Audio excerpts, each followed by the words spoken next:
I'm Ava, a 29-year-old stay-at-home mom living in a cozy house I inherited from my grandma. It's not just any house.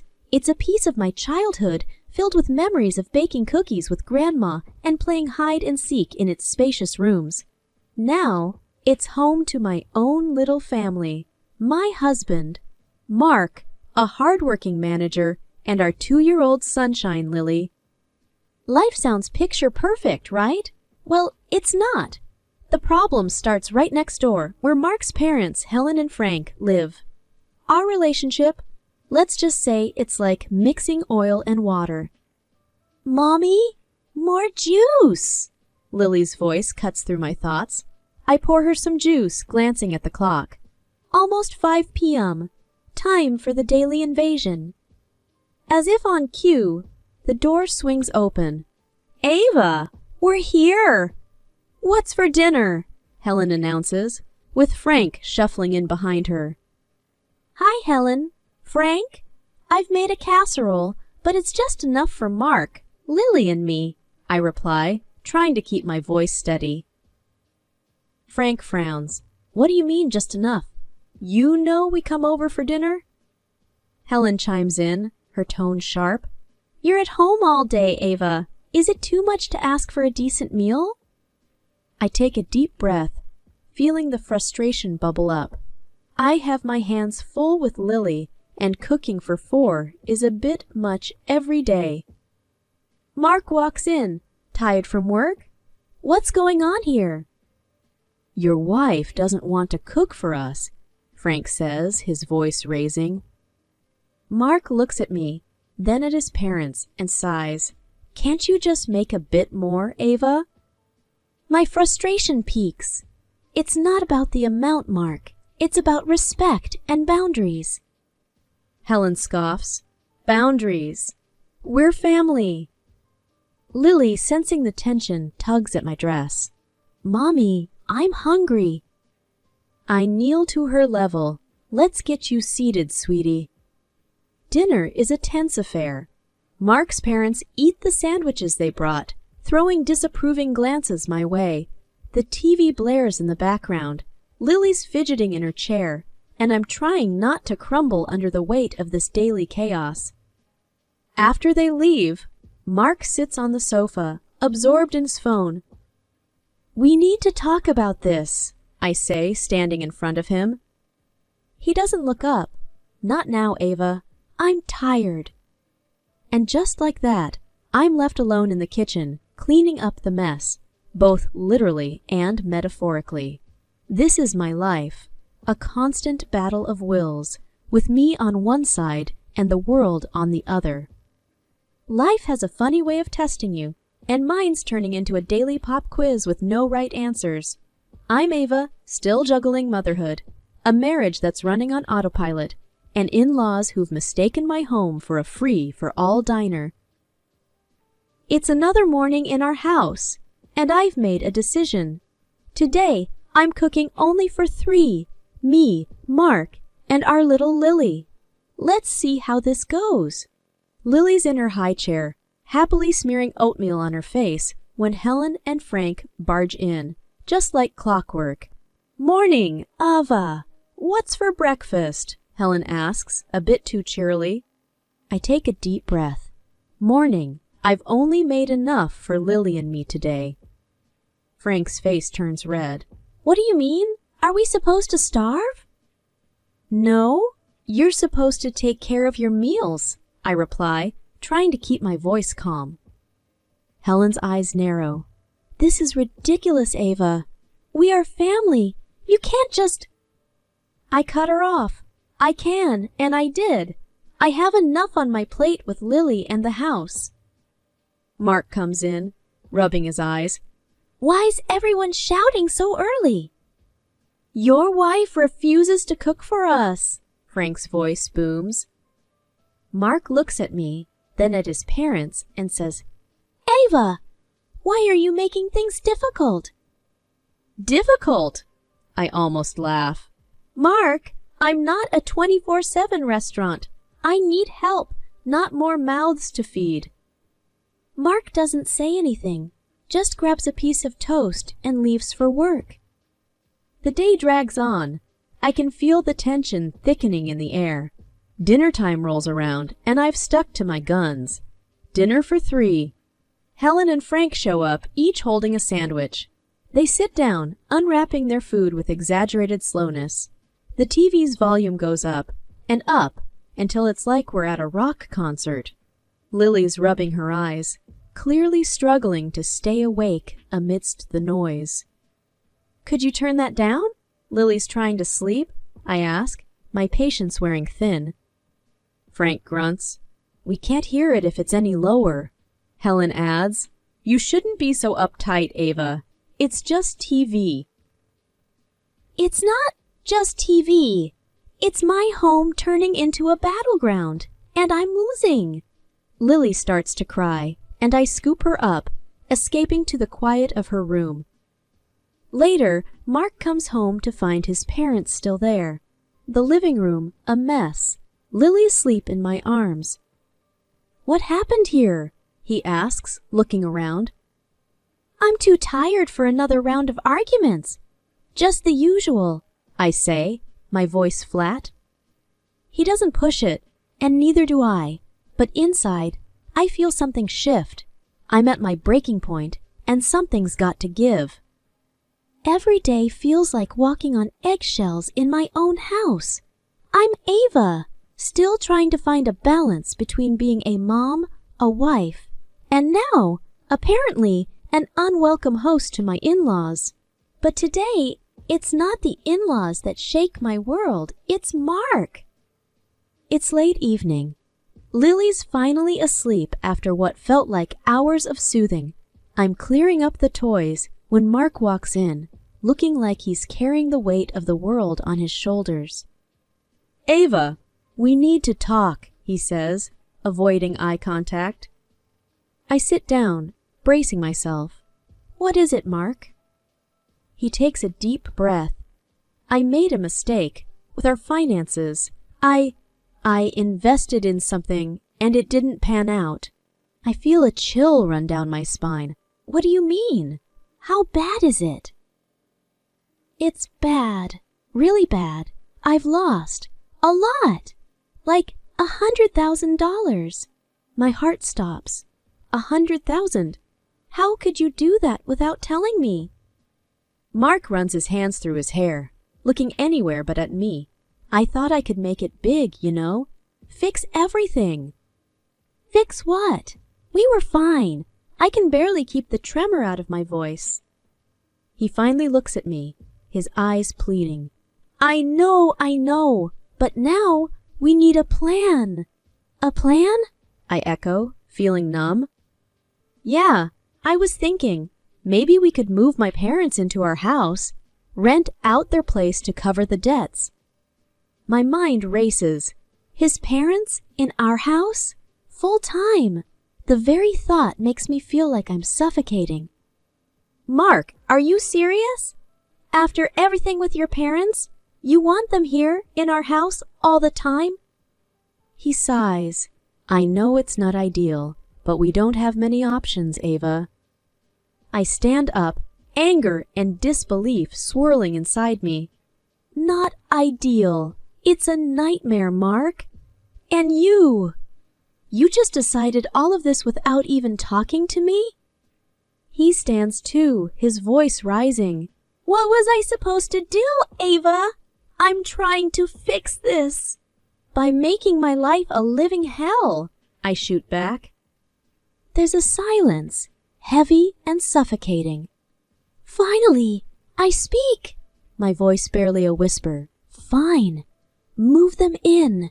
But this is on you, Mark?" He nods, looking relieved and guilty all at once, but all I feel is a deep, sinking dread. This isn't just about money anymore. It's about trust, and I'm not sure how we come back from this. The day my in-laws moved in, it wasn't just their suitcases that entered our home. It was a tidal wave of chaos. Right from the start, it's clear that Helen and Frank are here to stay, and they have their own ideas about how things should be. Frank, put that box in the living room and careful with it. Helen's voice echoes through the hallway as she directs her husband with military precision. I watch, holding Lily, who clings to me, wide-eyed at the commotion. Then, as if things couldn't get worse, Helen turns to me, Ava. We need to talk about rearranging the house. We need space for our things. I feel a knot in my stomach. Rearranging, Helen? There's not much space to work with.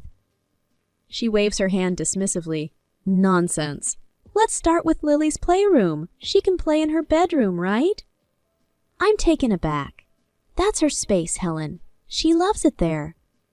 Frank, carrying a heavy box, chimes in. Kid won't mind, Ava. Don't make a fuss.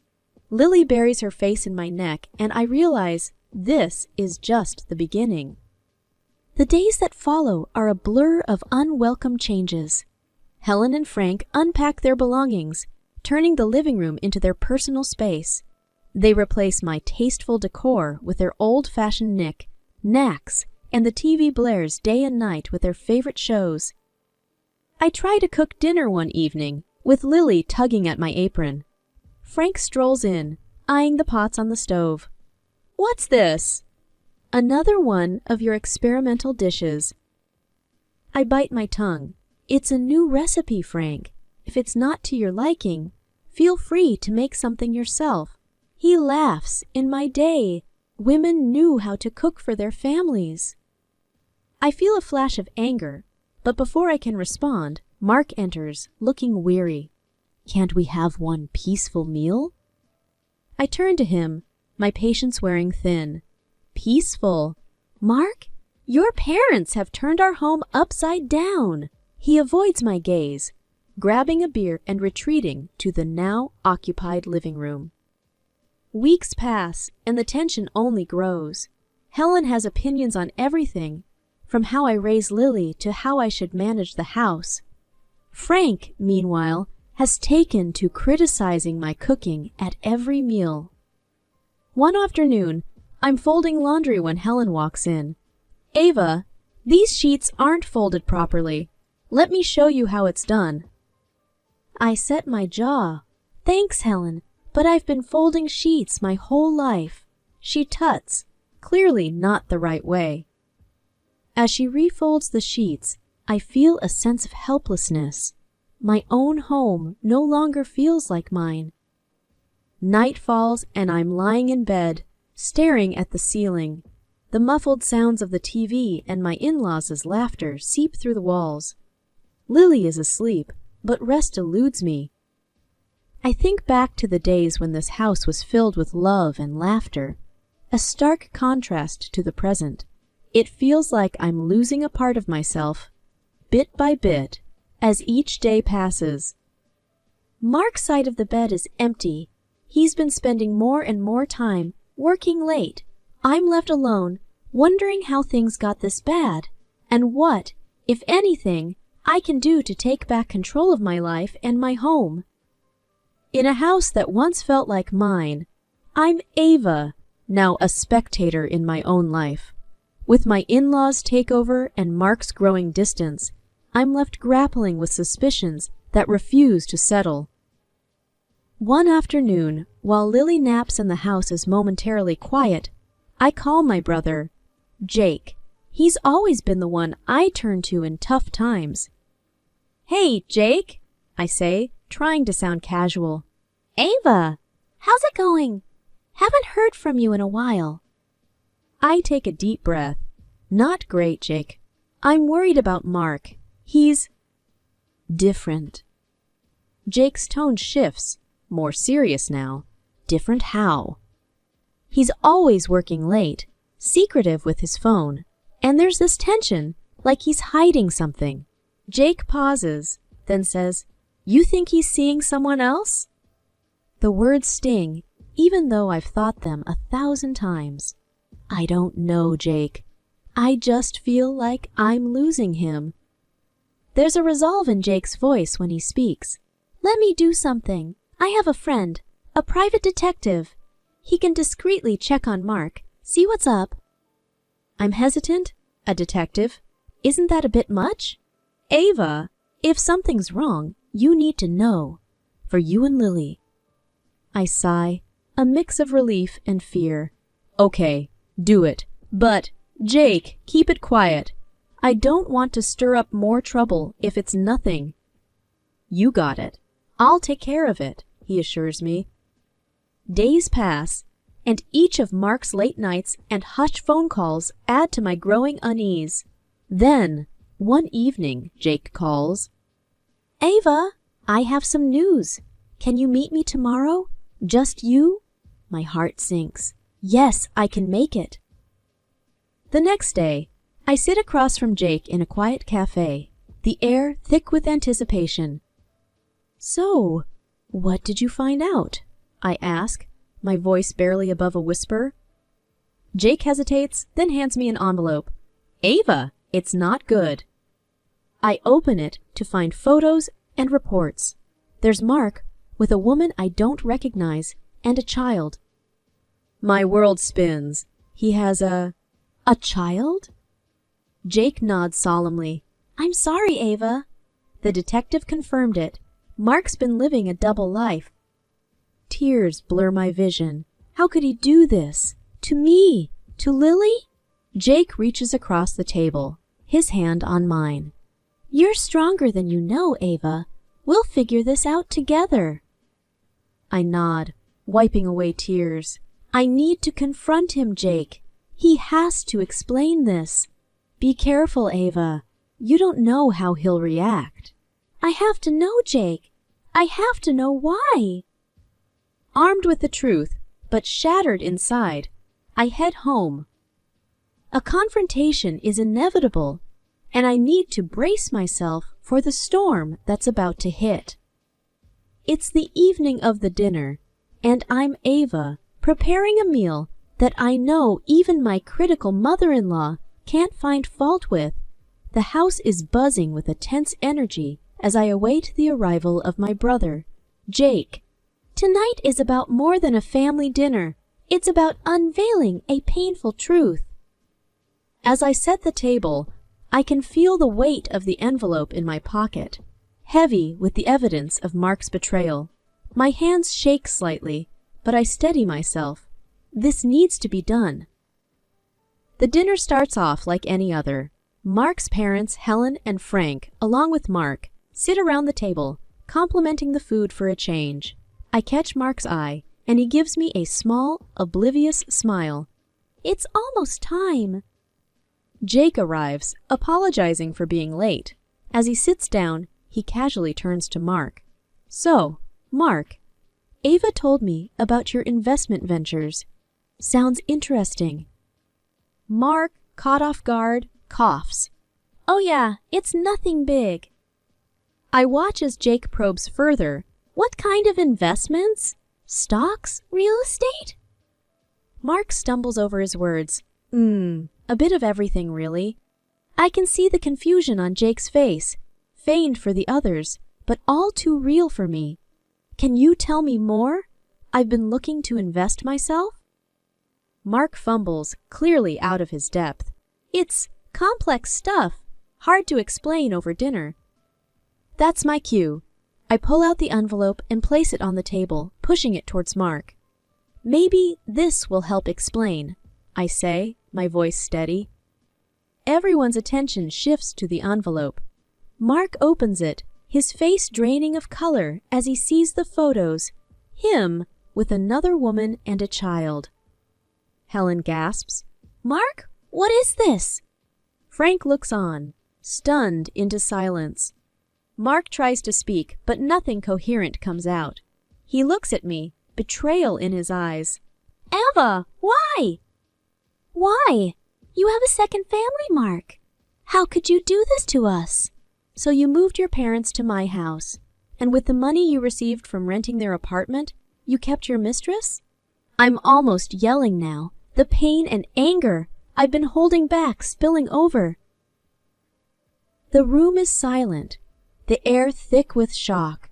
Helen and Frank look between Mark and the photos, disbelief written all over their faces.